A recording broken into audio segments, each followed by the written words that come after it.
We are going to give Mr. Varner just one more minute to come in the room, then we'll get started.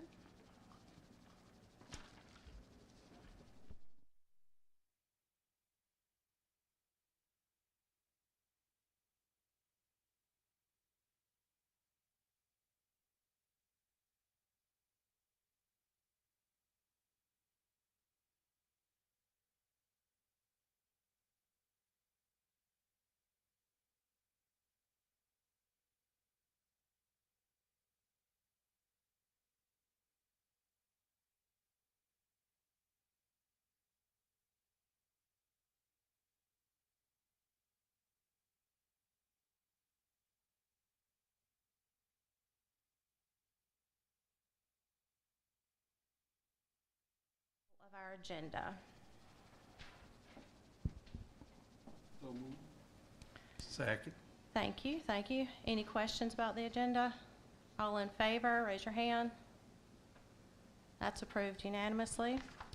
I just want to welcome everyone tonight. We have a few special guests with us tonight. I want to acknowledge Miss Peggy Nance, who will soon be sworn in as a new board member. And I know that we have some guests with us tonight that are here to honor Miss Susan Ware, who is having her last board meeting tonight. So I appreciate you guys being here. And I also want to acknowledge that we have several teacher cadets in the audience tonight. You can just like wave to everybody. Thank you. We appreciate you being here as well. So now we're going to have the Pledge of Allegiance. And we're going to let Lawrence Elementary, two students from Lawrence Elementary, if they're with us, they can come up to the podium. Natalie Sellers and Quintera Williams. They will lead us in our pledge. Where's our flag at? Huh? Our flag is hidden behind the board, but that's okay. We're still going to go in that direction.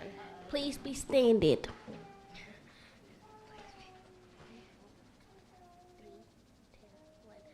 I pledge allegiance to the flag of the United States of America and to the republic for which it stands, one nation, under God, indivisible, with liberty and justice for all.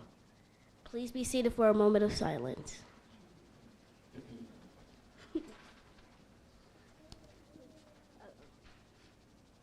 Let's give him a hand. Thank you for coming to do our pledge tonight and leading us. We appreciate you being here.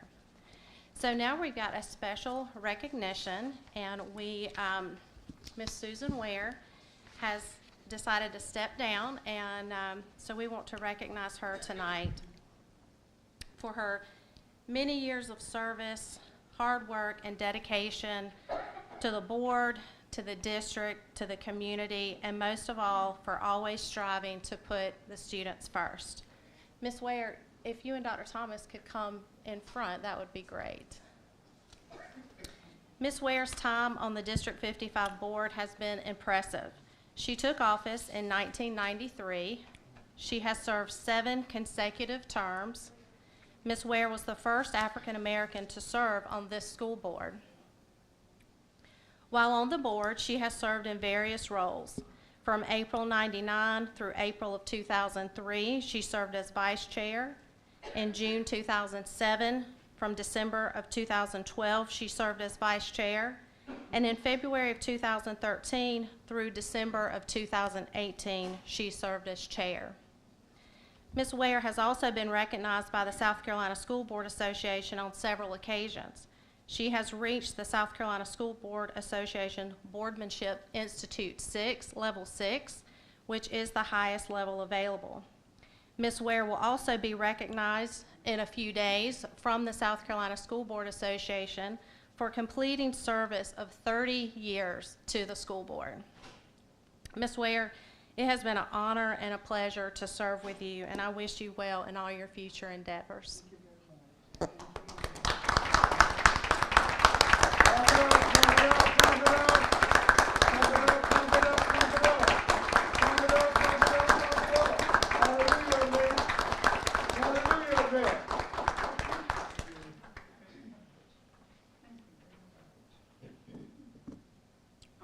to the district and everybody for all they've done. And now as a point of personal privilege. I was about to say, please use the mic. Chair, I'm going to just give a little farewell to the Lawrence County School District 55 family. I have been honored and humbled to serve and represent the constituents of my community as a Seat 6 School Board Trustee of Lawrence School District 55. I pray that I have displayed characteristics of a servant leader for the last 29 and a half years. When I began my journey, it was not entered into lightly, and I took my role and responsibility of being a trustee very seriously, not for any positional or personal power, but for the purpose and benefit of all students in this district and in doing what is right, just, and fair. I hope that I have been a champion for all the students. I also hope the same for our staff, every single employee within our district. I hope I have shown each of them how much they are appreciated and valued for the jobs they perform throughout our district. To my fellow trustees, I'll leave with you this quote by Harry Truman. It is amazing how much people can get done if they do not worry about who gets the credit. And now, here are a few quotes from Susan. You are a team, and since there is no I in team, be mindful of your actions that undermine and micromanage the district's superintendent and district level staff. Never forget the oath you took, and always remember its ethical principles. Attend all trainings and meetings on the local, state, regional, and national level so you too can become a lifelong learner like our teachers in the classrooms. You cannot grow if you do not attend trainings that are offered and planned with you in mind. Be the eyes and ears for the district. Forward thinking is critical at this very moment as we prepare ourselves for what we are about to embark upon with this growth expansion in our community. We have seen progress in our district. Becoming a community eligibility provision district has afforded our children free breakfast and lunch every day, each and every day for the past 7 years. I think this began in 2015-2016 school year. Hiring an impartial person to serve as the district's hearing officer to oversee all cases involving student discipline matters that could lead to expulsions. There were many nights that we stayed in schools, long hours, way past midnight, handling disciplinary problems before a hearing officer came on board. Building Waterloo Elementary School was also a task, and it was a referendum that was passed. And as well as purchasing this facility here where our district office is now housed. There are many more, but please know that we have a long way to go. There is still much work to be done. Our community, the people we each represent, are not concerned with how much we know until they can see how much we care. Although it is sometimes easier to follow the crowd, please remember before you speak, vote, or react, to ask yourself if you're doing what is best for the children or the students at Lawrence School District 55. And last but not least, Dr. Thomas, the proud superintendent of Lawrence School District 55. Hallelujah. Please know that as a board member, I too am proud to have you as superintendent of our district. Keep on keeping on. I may no longer serve in the capacity of a board member, but I will always be a voice and advocate for students throughout our district.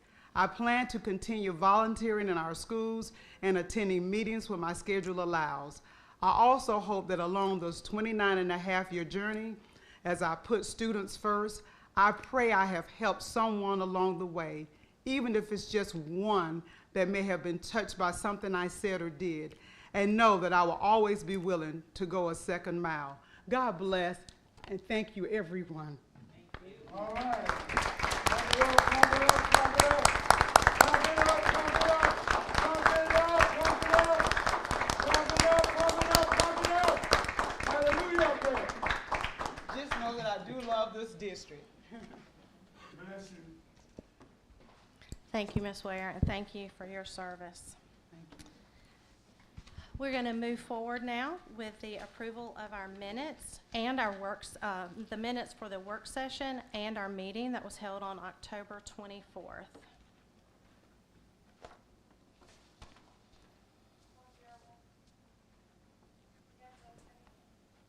We would need a motion to move forward, please.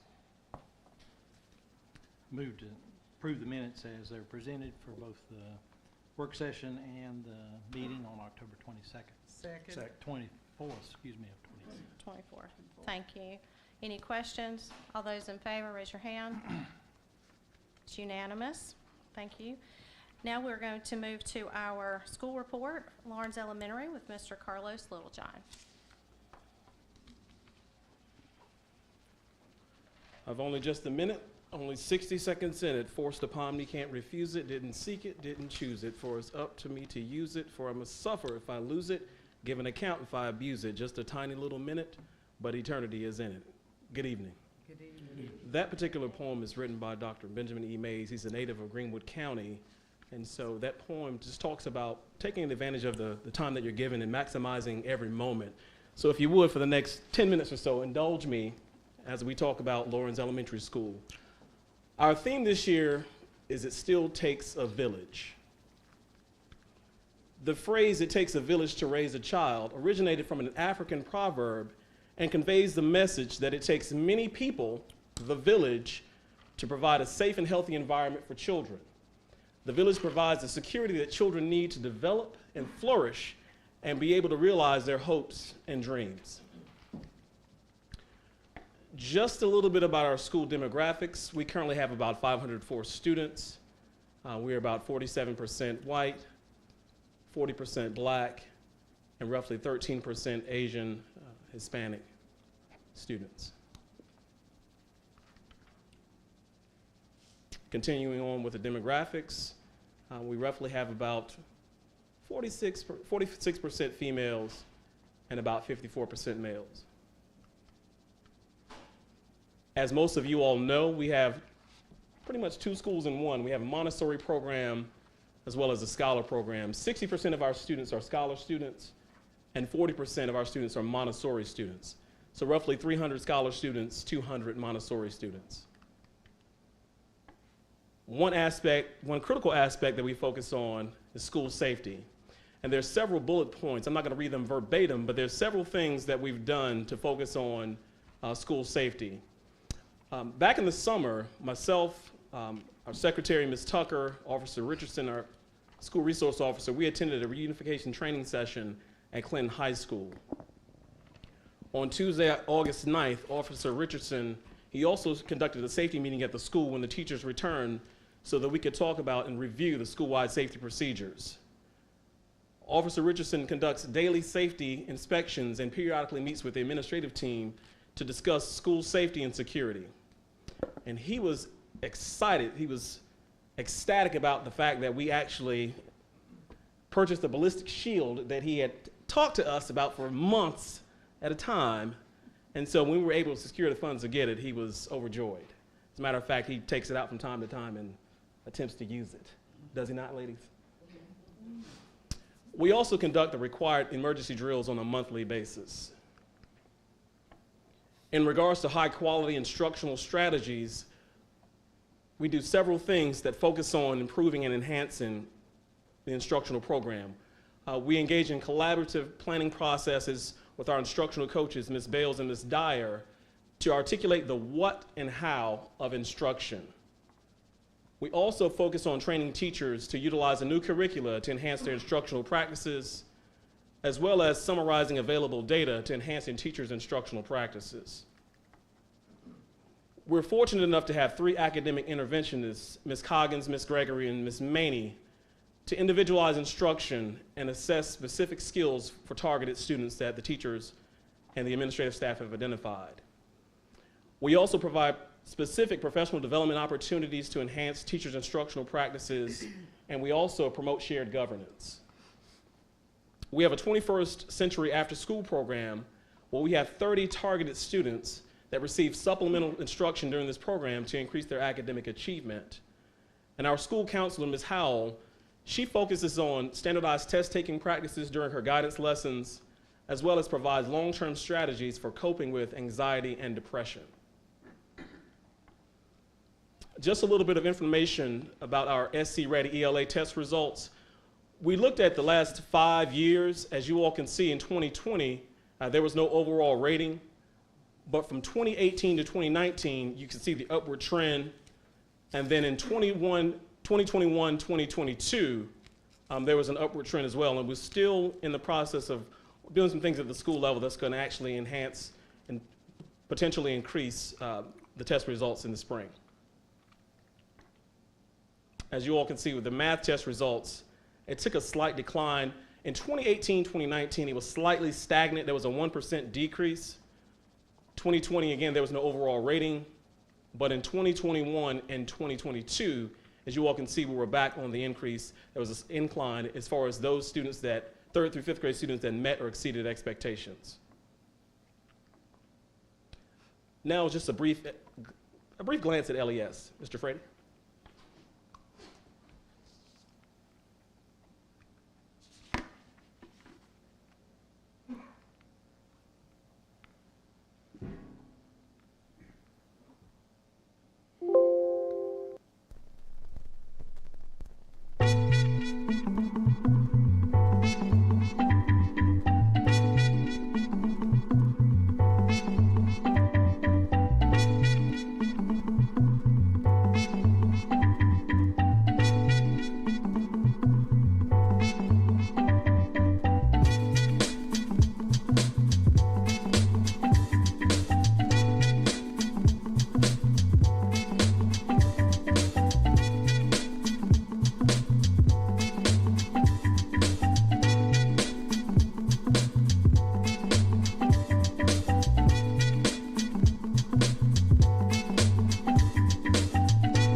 Again, that was just a brief snippet of LES at a glance. What you all didn't see is the fact that we have a group of dedicated and diligent staff members that work hard on a daily basis to make sure that our students receive the necessary instruction to improve and enhance their daily lives. Questions, comments, thoughts, concerns? Hearing none, on behalf of faculty and staff at Lawrence Elementary School, thank you for your time, thank you for your attention. Have a great evening. Thank you, Mr. Littlejohn. Good job, good job. Oh, busy.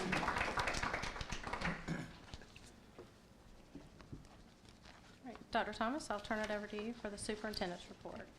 Thank you. Good evening, Madam Chair, Vice Chair, other members of the board, those in attendance, and those who are viewing online. Thanksgiving is a time of caring, sharing, and giving thanks. I hope everyone had a wonderful Thanksgiving holiday. At this time, I will turn it over to Mr. Lawless to introduce our guest from Teesler Bice, who will share information regarding impact fees.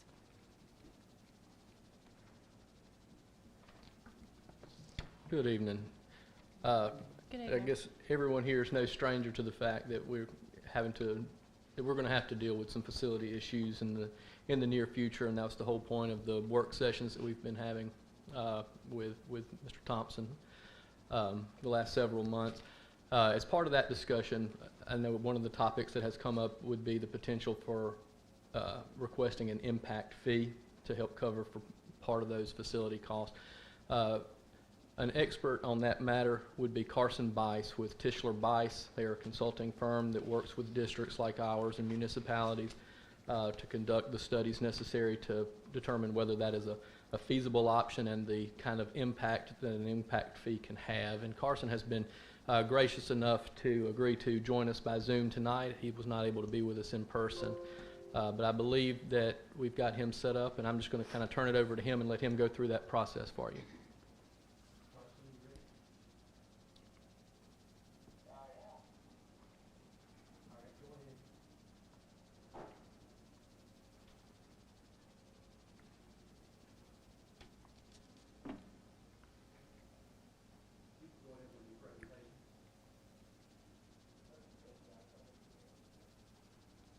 can't hear him. Can't hear him. Give Mr. Patterson, he won't need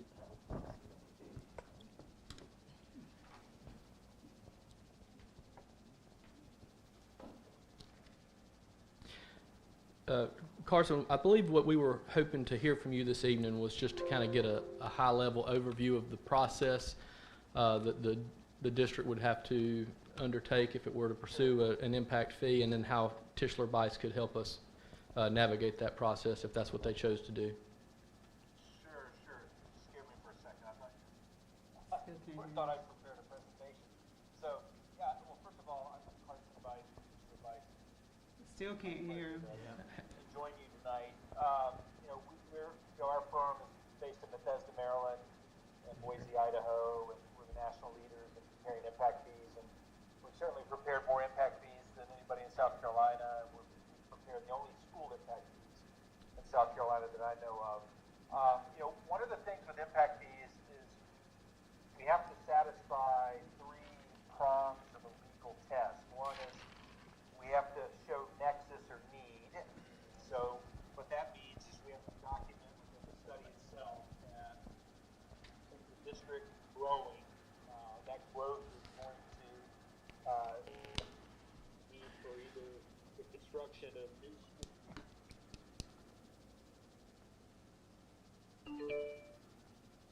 Then we have to show benefit, which means that, and this is more germane to a county-wide school district like Lancaster, where it's really a tale of 2 counties, where the north is very oriented toward Rock Hill and Charlotte Metro, and that's where all the growth is.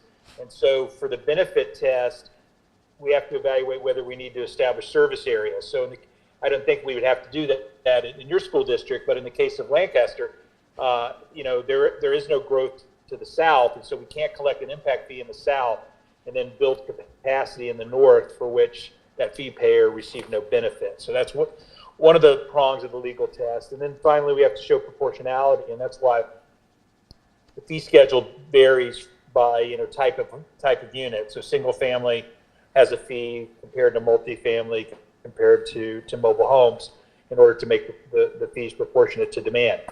One of the challenges I think that you guys face, based on my conversations with Jim, is that, and I know that at 4:30 you had a work session to talk about facility needs, is that it's my understanding that growth has been somewhat flat, but you're at capacity at several schools, and there's the possibility that you could get a significant amount of growth in the next 10 years.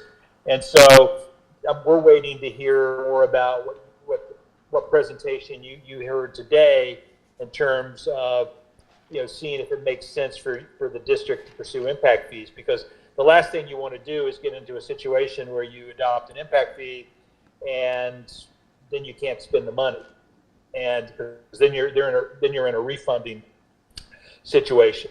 Another thing to think about relative to South Carolina, and this is the only state in the country which has this adoption process, is that the district first has to go through the county's planning commission. They pass a resolution forwarding it on to the county council, but the county council would have to adopt the fees on your behalf and then enter into an interlocal agreement with any municipalities that would fall within the district in order to have them collect on your behalf. And so it's probably about a 4-month process. The first thing we'd have to do is determine pupil generation rates, which means the number of school-age children by grade type that you could expect to see within the county or within the district based on the county's demographics. We would meet with departments to determine levels of service for each school type. One of the things we also have to do is guard against new development paying twice. So once through the impact fee and then again through a future stream of revenue such as property tax that goes to retired debt. So typically we have to issue debt service credits. And like I said, the whole process, probably 3 to 4 months. And depending on what we find out, you may be again, I'll use Lancaster as an example, is at this point in time, they have no commitment to build high school seats. And so they only adopted a K through 8 impact fee because otherwise they're not going to meet the timing part of the benefit, meaning that we have to spend the money within the appropriate time period. And so there is only a K through 8 fee. And so that would be part of the analysis here too, in terms of what grade levels that the district should consider relative to impact fees.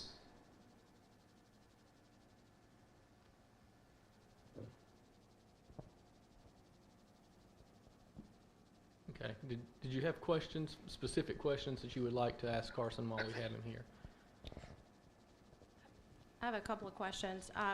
Sure. Kathy Little, what is the reasonable amount of an impact fee that a district our size would look at, or would that depend on the growth that you uncovered? Are you referring to what the fee amount would actually be? Yes. Yeah, well, there is no reasonable amount. What we refer to it is the maximum supportable, meaning that, based on your level of service. So, your level of service could be different than Fort Mill or Lancaster or Clover School District in terms of, how many square feet are associated with a student station, how much land is associated with a student station, what does it cost to buy land in your district, versus the Fort Mill district, or, what is your construction cost for the sort of prototype school that you build versus other districts. So that's how you come up with what we call the maximum supportable fee. Then there's what we call the politically palatable fee, right? Where, we've had districts that go to the county council, I was just in York County 2 weeks ago for the York School District 1 impact fee study, and the maximum supportable fee just for K through 8 was about $12,800. Now, for political reasons, they wanted to reduce the fee to about $6,000 or $7,000, and their district, or the county council member that represents most of the district that the York School District is in, basically said it was an all or nothing proposition, and which I think was a political misstep because they voted not to approve the fee. And so now the district is going to, since most of it resides within the city of York, they're going to go directly to the city of York to try to get them to implement the fee. So there's really a politically palatable fee versus the maximum supportable. So there really isn't my guess is that if you did all 3 school levels, elementary, middle, high school, it's probably going to be in the $12,000 to $16,000 range. Thank you. And at what point would, I know some of the sites are already clearing land, maybe doing some grading work. I know there's different levels of permits that are pulled. At what point are we not, at what point is an impact fee for that particular new subdivision off the table? Great question. I think you're in a better situation than some other states in terms of, when you have for lack of a better term, a vested development right. And it's my understanding that you have basically until they pull the building permit. Okay. So if they've come to the county and let's say they've had their subdivision plan approved, that doesn't exempt them from paying the impact fee. As long as they haven't pulled the building permit, and once the county's adopted the fee on your behalf and the local agreements are in place, you'd be able to collect. And with these funds, you mentioned that funds had to be used for very particular sources. So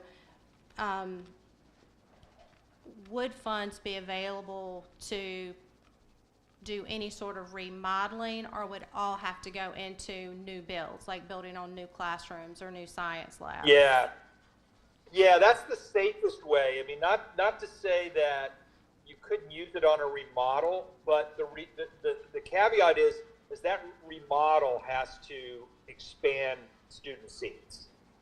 So in other words, if by remodeling you're adding 200 new permanent student stations, then that remodel would be eligible for impact fees. But if it's just a remodel and the school's capacity is going to be the same at the end of the day, then it's not an eligible expenditure.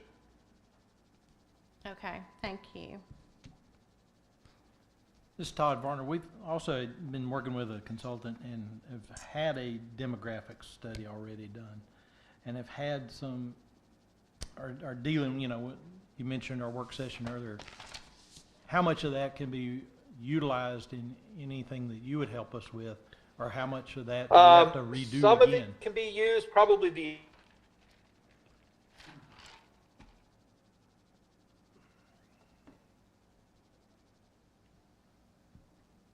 Did we lose them? Carson, you cut out.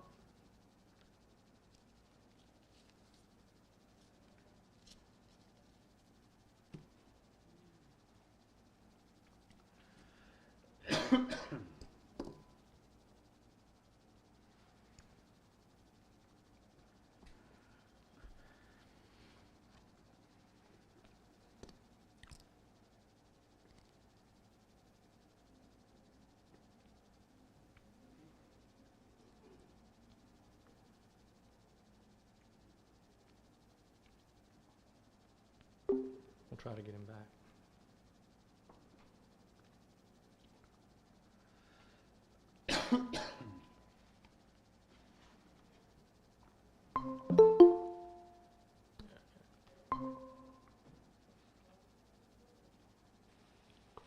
Hello? There you go, Carson. Okay, sorry about that. I got disconnected. I think I understood all the question about the demographic study. The answer is yes and no.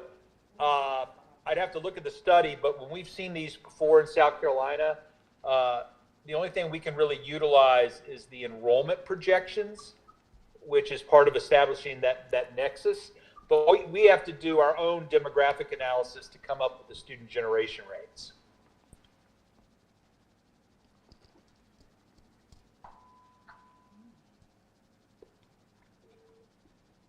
Okay.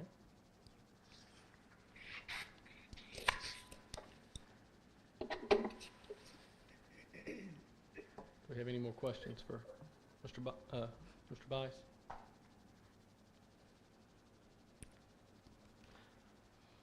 Okay. I don't think so. All right. Well, Carson, we certainly appreciate you agreeing to get on with us tonight. I guess I'll try to touch base with you again in the morning, just kind of as a follow-up. Sure. If you're okay with that. Yep. All right. Thank you for your time. Thank you. Yeah, my pleasure. Mr. Lilas, I do have a question for you, though. Sure. Have we talked to the city or the county to understand the timelines that are in front of us regarding these new developments now? And, Carson said it would be 4 months before they would have this completed. How likely is a building permit going to be pulled in the next 4 months that it would take that off the table? We have requested that information, and we were instructed that we need to fill out a FOIA request. So we are in the process of doing that to get that information. But we did seek to get the information, and we have to fill out the proper paperwork in order for them to give it to us. Okay. Well, thank you. That's with city, county, and all of them? Each one's asking for that? Yes, I know the ones that Dr. Harris has been working on that, and so the ones that he has worked with to get that information that we've been instructed to fill out the request. With the impact fees, I guess that's probably the question I should have asked, take in consideration like the sewer infrastructure and all that too? Does it take that into consideration? That would be the, Since it's a developer.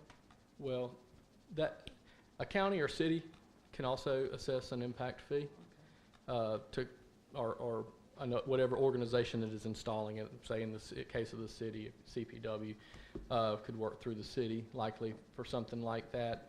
But in the case of schools, if the school district requests an impact fee, it would just cover the cost of construction of school facilities. Kind of a proportionate share attributable to new growth.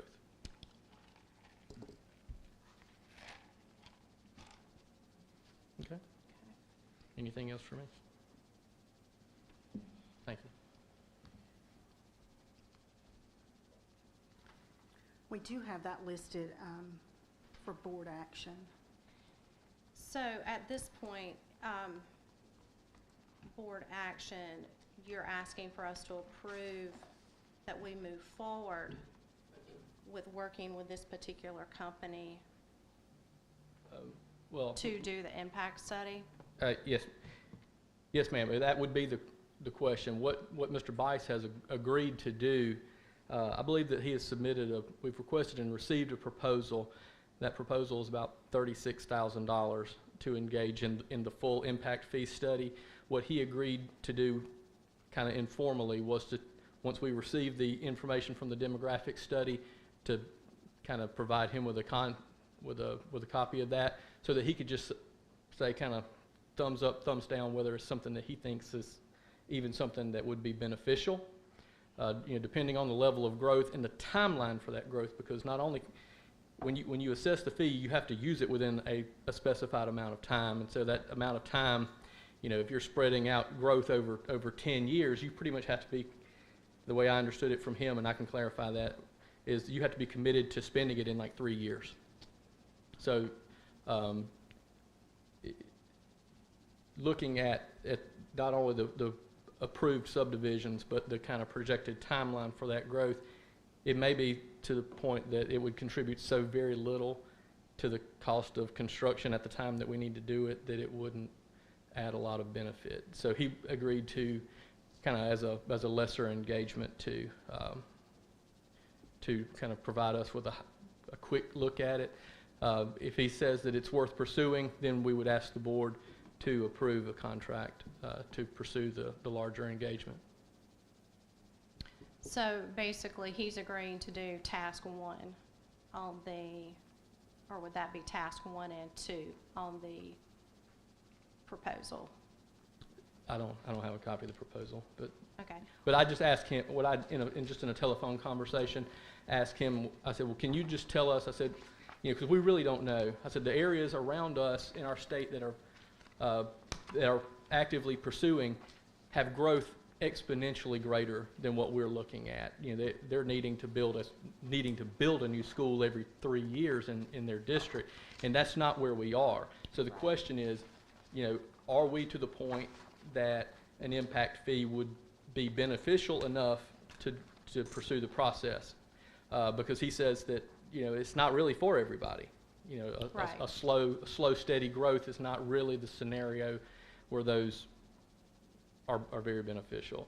And so we were going to he said that he could look at the results of the demographic study and the timeline of anticipated growth and give us an idea of whether it's even worth pursuing the greater engagement. Okay. And what kind of timing would he need in order to tell us that he thinks it's worth pursuing or not worth pursuing? We didn't really discuss the timeline, but he acted like it wouldn't. I mean, basically, I just need to get the information from Mr. Okay. Thompson and provide Not it a to him, lengthy and he timeline. can, he can kind of, he can look at it and say, no, I don't think this is really, I don't think you're there. Or he may Right. say, yeah, you're 50-50 and you can pursue it if you'd like, and then in which case we would bring to the board and say, he says it's 50-50, it may or may not be beneficial, and then the board can decide whether they want to pursue the engagement with him. Okay. Well, I'd definitely like to, based on the proposal that is in front of us, I would like to narrow down some dollar amount that we would approve to do this initial investigation.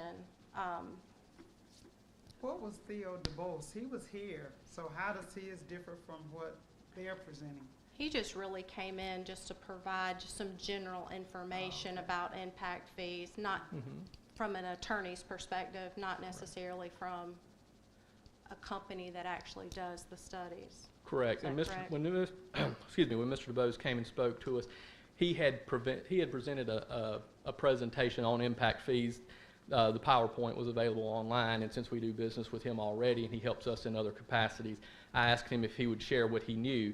Now, if you recall at that time, he said that if it was something that we really wanted to pursue, that we would have to engage a consultant, that no one at the school district or county level has the expertise to actually do that project, and Tischler Bice was the organization that he specifically mentioned that has done all the ones that he's been affiliated with.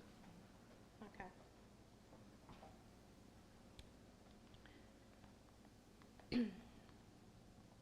Well, I understand we want board action here, but again, I need something other than we're having a conversation, because I know it's going to cost. Well, the board action was if necessary. So, you know, if you would like to entertain a motion that you authorize the administration to spend up to so many dollars to pursue the study with Tischler Bice, I can arrange that and negotiate that with Mr. Bice. But honestly, he really didn't discuss fee in terms of that initial conversation.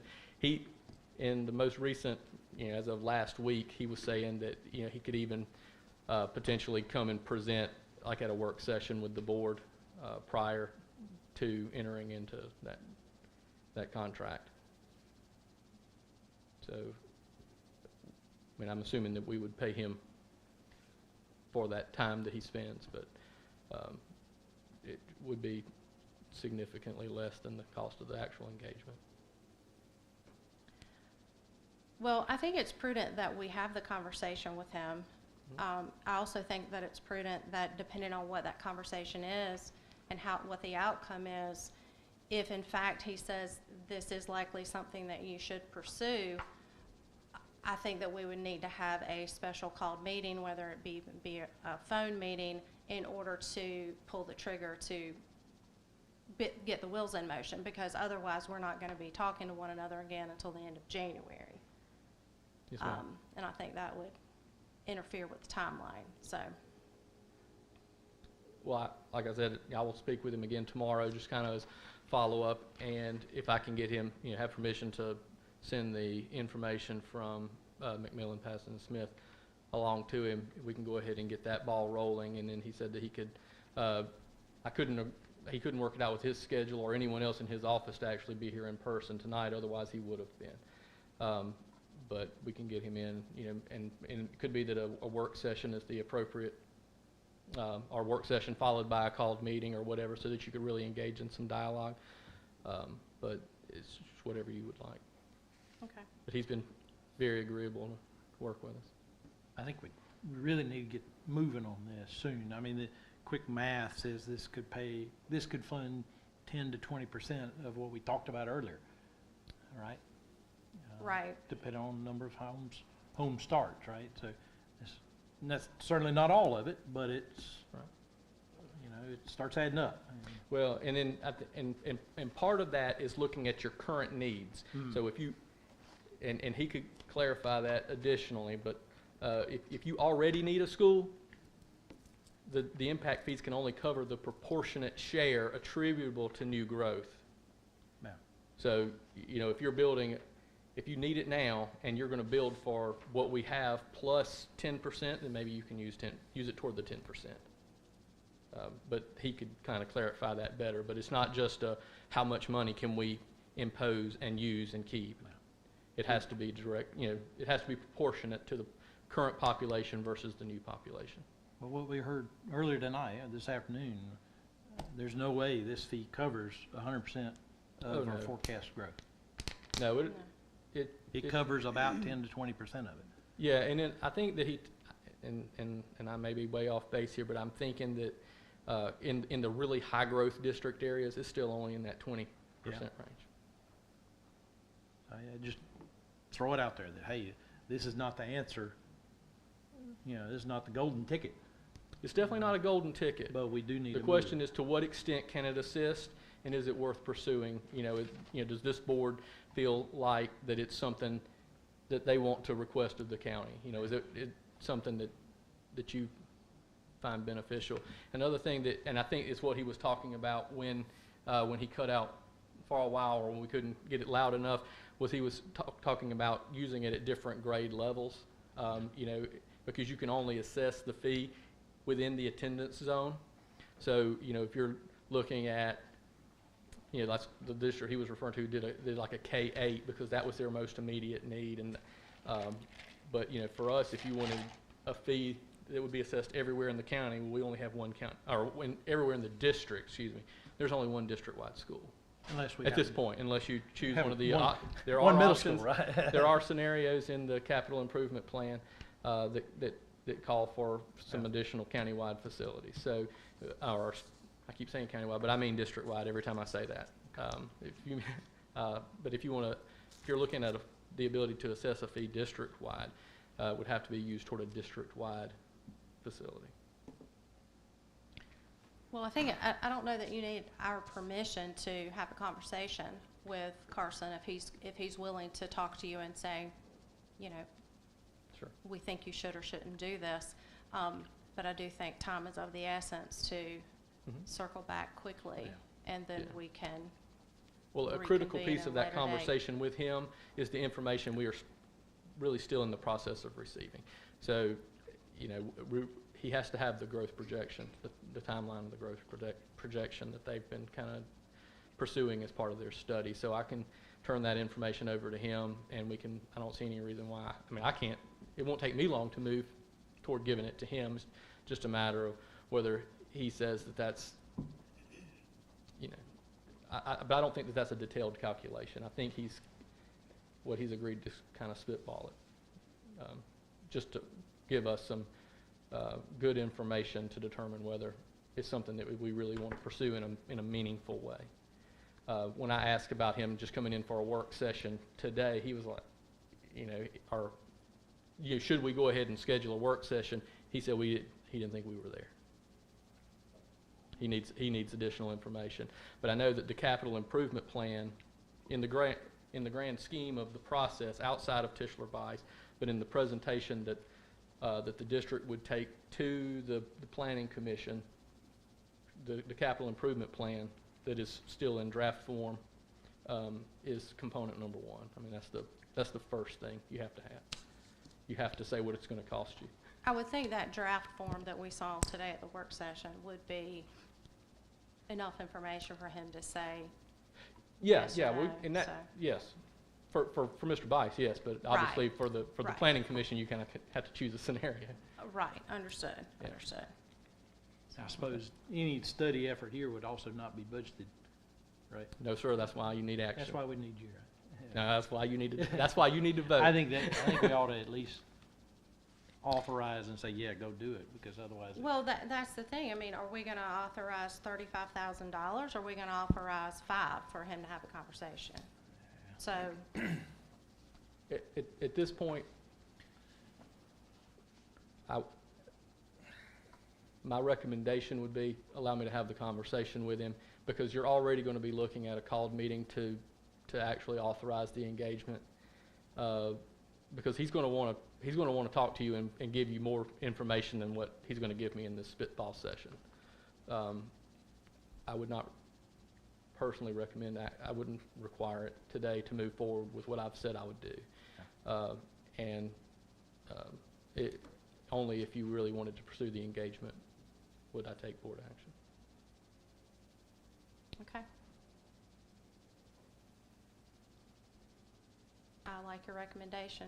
Everybody's okay with that? If anyone else would like to add anything or speak up? I don't think so. Okay. Thank you, Mr. Wallace. Thank you.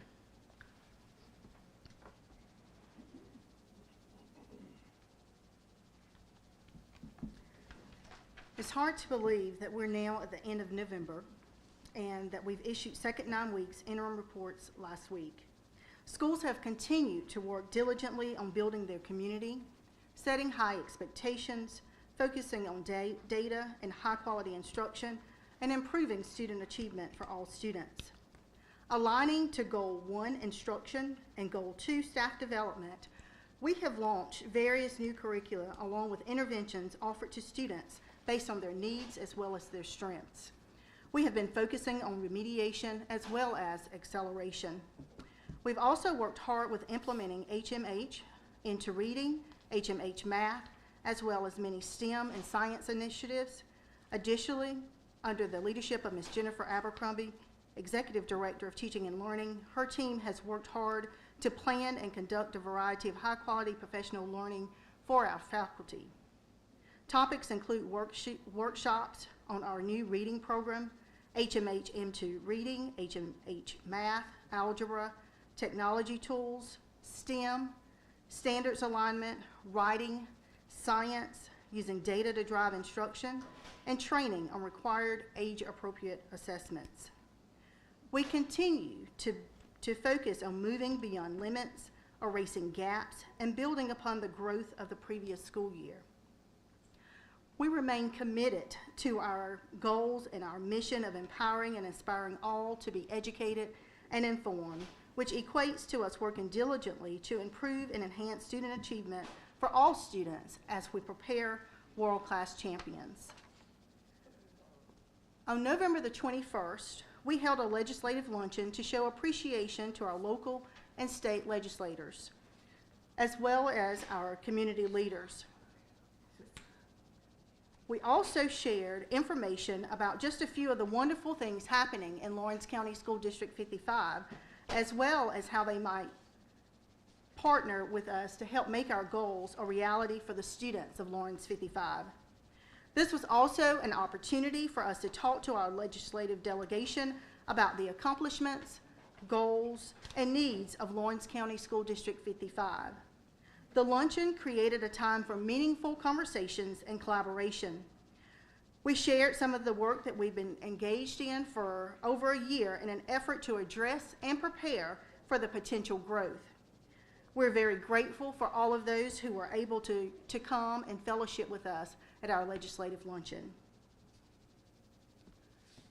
At this time, I would also like to share some updates and information regarding our strategic plan. Administrators and principals met in November and will meet again in December to develop implementation plans and strategic indicators. Just a few key points about the implementation plans. Implementation plans identify tangible actions for each of the priorities and the objectives. Implementation planning is the key to strategic plan success because without it, our strategic goals remain unactionable, and the strategic plan is not likely to create changes in the system or improvements in student outcomes. Implementation plans are developed for each objective and will include strategies, timelines, persons responsible, as well as budget implications. Implementation plans also consider the impact of current initiatives and if the cost-benefit analysis indicates that specific strategies should be discontinued. Implementation plans will be shared with the Board of Trustees once they are near completion, and these plans are developed at the district level first, and then each school will align its school improvement plans to the district plans. A few key points about the strategic indicators. Strategic indicators are measures of performance that quantify the progress of the school system and the strategic plan. Strategic indicators are created for each priority area and are used to communicate progress to the board as well as to the community.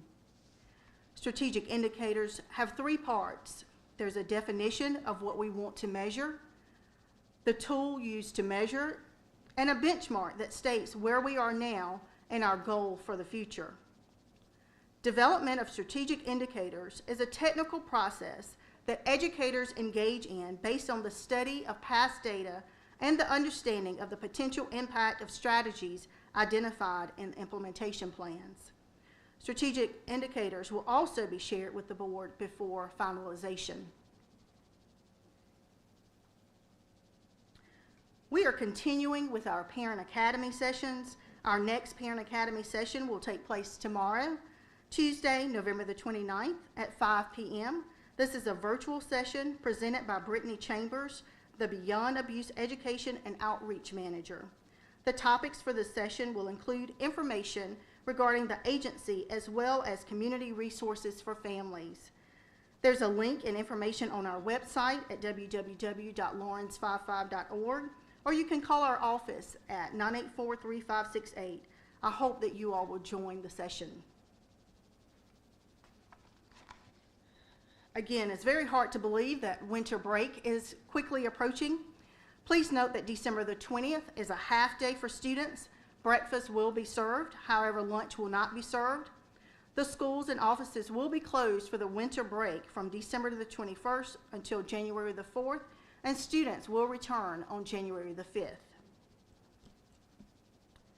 While we continue to celebrate the growth that outpaced the state in many cases, and the rebound of growth and progress in our district in the midst of the challenges brought about by living through the disruptions of a global pandemic, we continue to emphasize and put in the work necessary to continue to move in the right direction, because there's much work to do, and we continue to strive to meet the needs of all of our students. The work of being an educator was difficult before the pandemic, as reflected in our data for 2017 and 2018 from an assessment standpoint. Our teachers are asked to teach an extensive list of standards, never really knowing what exactly will be assessed. However, the work today is even much more difficult. We believe it is important for all employees to know that we value and appreciate them. When someone's devoted to an organization, it is imperative that they feel valued and appreciated. We take pride as administrators and staff to treat others right and to treat them with respect. In a research article by Gibson, O'Leary, and Wintraub, as noted in the Harvard Business Review, it is stated that employees express a greater job satisfaction and are more productive and produce better results when they are valued, appreciated, and treated as professionals and not micromanaged.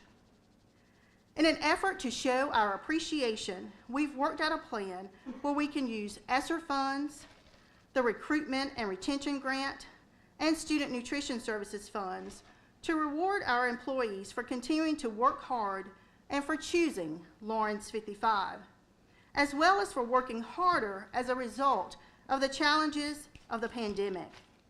Some of the challenges our teachers and staff faced and continue to face each and every day include, but are not limited to, covering classes many times during their planning period due to shortage of employees and substitutes, supervising multiple classes at a time, picking up additional duties and responsibilities, managing the social-emotional, classroom management, and mental health challenges that were caused by the pandemic, providing instruction in classrooms where their achievement gaps are widened as a result of the pandemic, driving double routes for our bus drivers, and covering at other schools, filling in and doing roles they are not hired to do, and the list goes on and on. We have planned out a tiered retention incentive approach that will be issued to all employees on December the 14th. Employees that have remained with the district for 2 full years will receive $2,000. Employees who have remained with the district for 1 full year will receive $1,500. And employees who have started with us this year will receive $1,000. These amounts will be prorated when and where necessary. Once again, this will come from our Recruitment and Retention Grant, Student Nutrition Services funds, and our ESSER funds. And Dr. Pillen will talk about the ESSER funds in just a moment. And this will go to all Lawrence 55 staff. As many of you have also experienced from doing just normal day-to-day routines such as grocery shopping, dining out, or shopping, many places are experiencing staffing shortages. Our district is no different. We're working hard in Lawrence County School District 55 to retain our staff as well as to recruit high-quality staff. So we have continued to have many conversations and continue to receive input on the best strategies to take in order to make this happen. These retention incentives could never adequately express how much we appreciate and value the staff of Lawrence County School District 55. However, I hope that it is viewed as a small token of appreciation. November is the typical time when we demonstrate what it means to be thankful. Among all the wonderful things in this world, I'm grateful to be a part of such a wonderful, supportive, and loving district. Thank you again to our wonderful district staff, administrators, teachers, paraprofessionals, cafeteria professionals, custodians, bus drivers, and all other staff in Lawrence 55 for providing and putting in the hard work that was necessary to make gains, and for continuing the hard work day after day to consistently go above and beyond for our students. And I often say that that's our main thing, and that's the reason why we're here and we do what we do each day, and that's for the students in our district. With hard work together, we can continue to positively impact the lives of many. This completes the district updates portion of my report, and I am happy to take any questions. You have any questions? Thank you, Dr. Thomas. Thank you. This time I'll ask Dr. Penland to please come share information regarding the ESSER funds, and then after that, the Safe Return Plan. Good evening.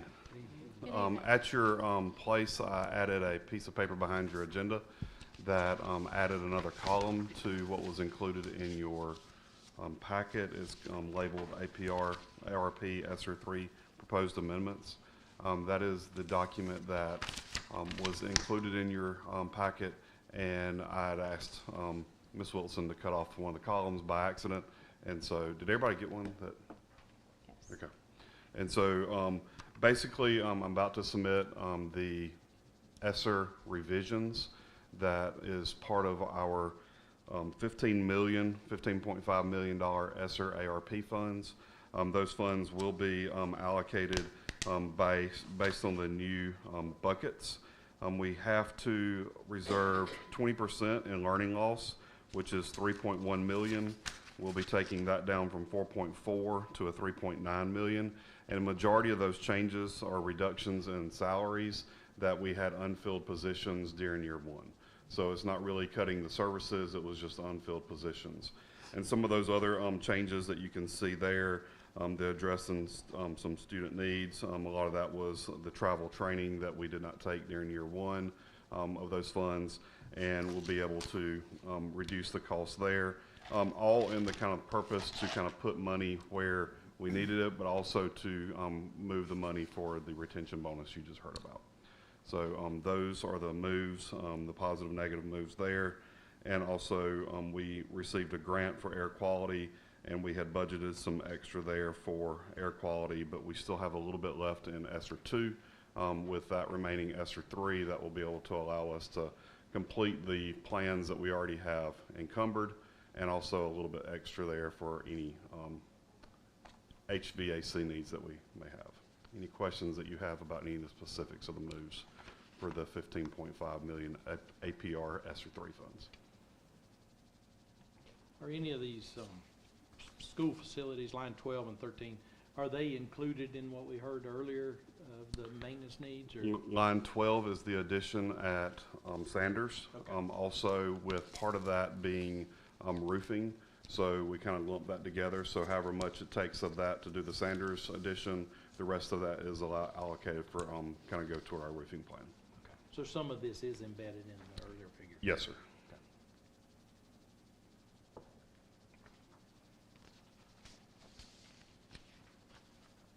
Okay. And then just a short update, we still have 73% of our $15.5 million left to spend. So we have roughly spent $4 million of that. ESSER 2 funds, which was an allocation of 6.9. We have a remaining of 1.3 million, which is about 19% remaining. And they ask us first in, first out. We have already spent and claimed all of our CARES, which was ESSER 1. Sorry about that. All right. Any other questions before we go to the safe return to in-person instruction and continuity of services plan revisions that we have to bring to you about every 6 months as part of the APR ESSER 3 requirements, is that we have to update this every 6 months. You'll see some strike-throughs and an addition on the last page of our update. And basically, this is just putting in line based on our current precautions that we're utilizing in the schools and how we've kind of come away from a lot of those restrictions and have opened back up our schools and taking that off.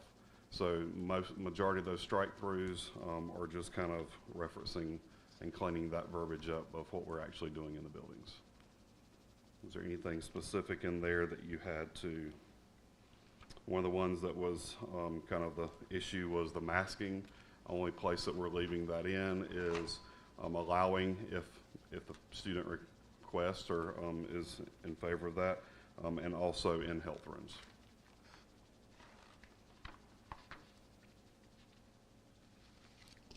We've taken off the limited number of guests permitted at meetings, and so that would be allowing full assemblies like what we're already doing too.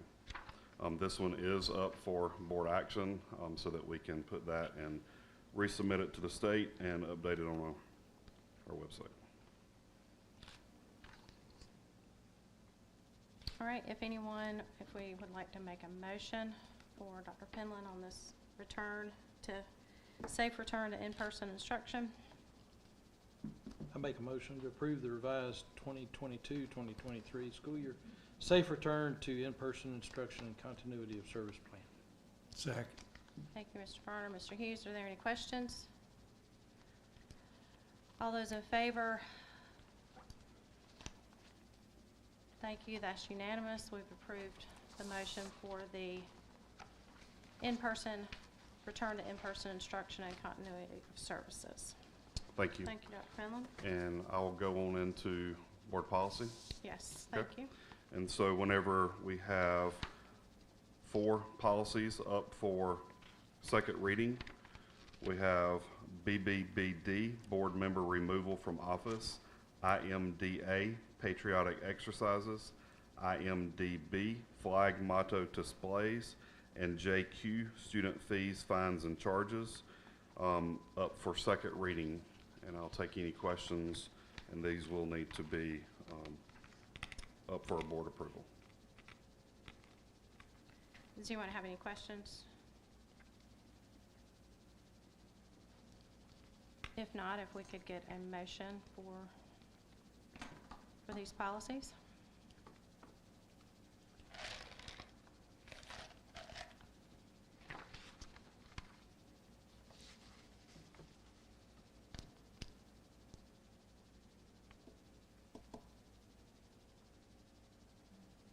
Keep looking around, but no one else is moving, so I'll go. I was about to say, are we I'll make a thinking, or motion to approve policy BBBD, board member removal from office, IMDA, patriotic exercises, IMDB, flag and motto displays, and JQ, student fees, fines, and charges, as presented. Second. we have a second. Are there any questions or discussion? All those in favor of the motion to approve policy BBBD, IMDA, IMDB, and JQ, please raise your hand. That's unanimous. Motion approved. Thank you. Thank you, Dr. Penland. Mr. Lawless.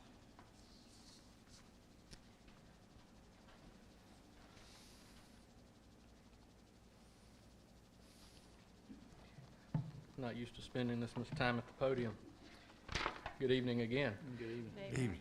I think you all should have received the copy of the October 2022 financial report. Our balance with the treasurer as of the end of October was $10,180,402, with fiscal year-to-date revenues for the first 4 months of $11,468,056, expenditures for the same period of $12,915,836, for a difference of negative $1,447,780.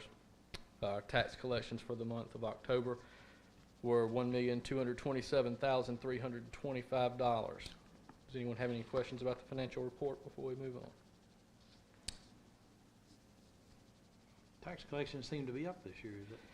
Do we It know why, is. or is it just timing? You know, and that's what we'll find out this month and next. When we receive our report from the county, it just kind of breaks it down into various, but that just fell into ad valorem taxes, and it was $300,000 more than the same month last year. So it could be, you know, a large taxpayer paying early or something to that effect. I would not assume that we saw a legit spike in real revenues like that, because it was significant. Thank you, Mr. Lawless. All right, then I have one more item to provide just an update on where we are with the Synergistic project. The implementation team from Synergistic has been in the district, and they were here right up until the Thanksgiving break. They've been observing and documenting our current habits, they call them, of each building, how our automated systems work, and the different types of thermostats and equipment that we're using. They're still in the process of compiling and analyzing our prior usage to pull that data in, and we are still in the process of getting them access to the areas they will need to carry out the program with keys and fob access and codes to get into the various rooms of the buildings. So we're coming right along with that. The energy specialist position has been posted on the district's website, and we've received 2 applications. With the assistance from the folks at Synergistic, we are expecting to conduct the interviews for that position with the candidates next week, and that should allow us to have the position filled before the schools start their winter breaks, which will give a prime opportunity for the specialists to get a good chance to see our buildings in an inactive state. So I think so far we're moving along as scheduled. Thank you. Anything else? Thank you. Now we move on to public participation. Ms. Wilson did let me know that we had 2 speakers sign up for tonight. Individuals who submitted the required form for the public participation portion of the meeting are strongly encouraged to maintain appropriate decorum while addressing the board. Please remember that this is a meeting of a public school board, and children may either be in attendance or watching via live stream. Please use appropriate language reflecting the nature of the meeting and its audience. Pursuant to Board Policy BEDH, speakers may offer objective comments on school operations and programs that concern them. The board will not permit any public session.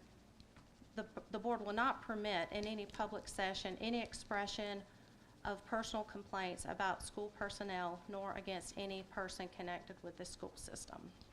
With that being said, do we still only have 2, right, Ms. Wilson? Yes, ma'am, that's correct. Okay. In the order that I got their information, we have Reverend Kennedy up to speak. I wanted to be simple, but I go first. Hallelujah. And you will have 3 minutes once you start. I want more than 3. And Shaw and each other. You were the silver brothers dressed like that. Hallelujah up there. Let me say something. When these employees, and I've seen black and white sometimes get up here, and they give good reports. And to me, the board do not thank them enough. You have to appreciate your employees. And when they get up here and pour out their hearts and their work for the betterment of students, you just need to show better appreciation and thanking them and congratulating them and all of your staff for doing such a good job. I wrote down my usual topic, and I want to share this with you as educators. John Mitchum, who recently wrote a book about Abraham Lincoln in a critical time in America. He wrote a book, And There Was Light. This is a very critical moment in America, and it's time for the truth to be told. We should not allow all of these lies. Jesus said, Satan is the father of the lie. It's time for us to tell the truth. We must tell the truth about what America did to the native or indigenous people. This land was occupied 100% by Native Americans. They took their land. They put them on reservations. They gave them smallpox. And according to history, the first rat that came to America came from Great Britain. We're going to have to seek the truth, what we did to African descendants and African people. We never told the truth about how 5-year-old children were raped, women, men, boys, and girls were raped, and we never read about it. You know why you don't read about it? Because it was a rule by racist fathers who made it clear, if you talk about it, we'll kill you. You know how many African American people were killed, parts of their bodies cut off? They took their language. We're talking about people being bilingual. They took their language and they put them in slavery. Slavery not like the Bible, because in the Bible, slaves had families. In America, the historians will tell you there has not been no slavery like in America based on the color of your skin.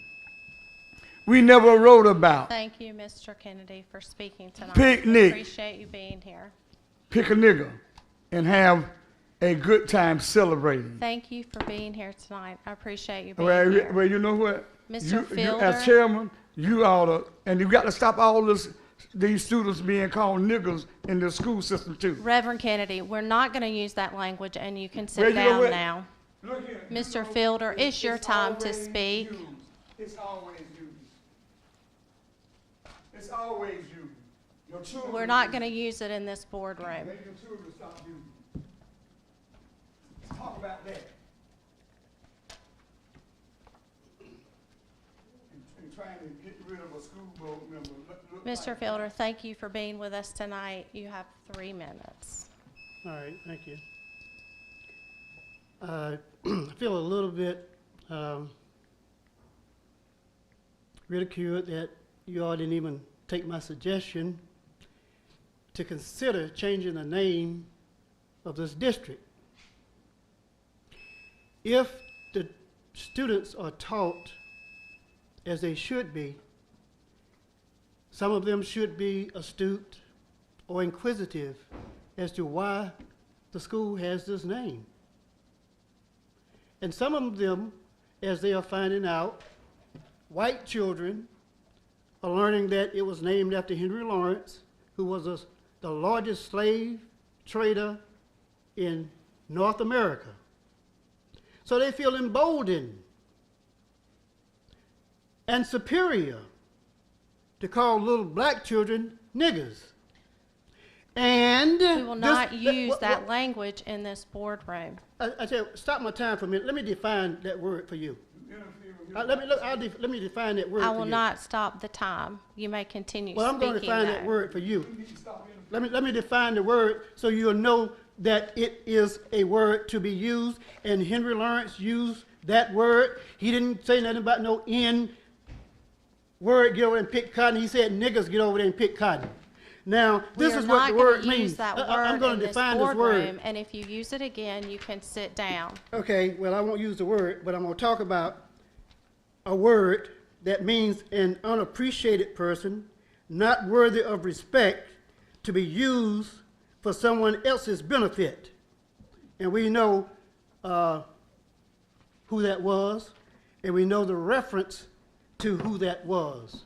So if the students are taught to be critical thinkers, they should want to know and be taught why this district is named after Henry Lawrence. You owe it to them. to learn the school in which they are attending while they can't understand the name. In a Jewish community, they would never have a school called Hitler High. It is a crime for them to even exhort Hitler in a Jewish community. So you set the stage for students to not be taught about the school in which they attend. That's not education. That's training. That's dictation. You know, when you see a lion in a circus, you look at it and marvel at it and say the lion is being controlled by this man with a whip, but he's not in his natural habitat, just as we are not in our natural habitat. So if you're going to teach, allow the students to learn at least about the school in which they attend. I see no problem with that. In fact, you distort what you call history by not allowing them to pursue thoughts about where they are supposed to be learning, but they're really just being trained. And so to talk about paying taxes for another school, you're really talking about just paying for another plantation. That's all. I'm good. Thank you for speaking tonight. That concludes our business tonight. We would need a motion to adjourn. I make a motion that we adjourn. Thank you. Second. Thank you. Any questions? All those in favor of adjourning? So moved. Thank you all for being here tonight. And you never should have put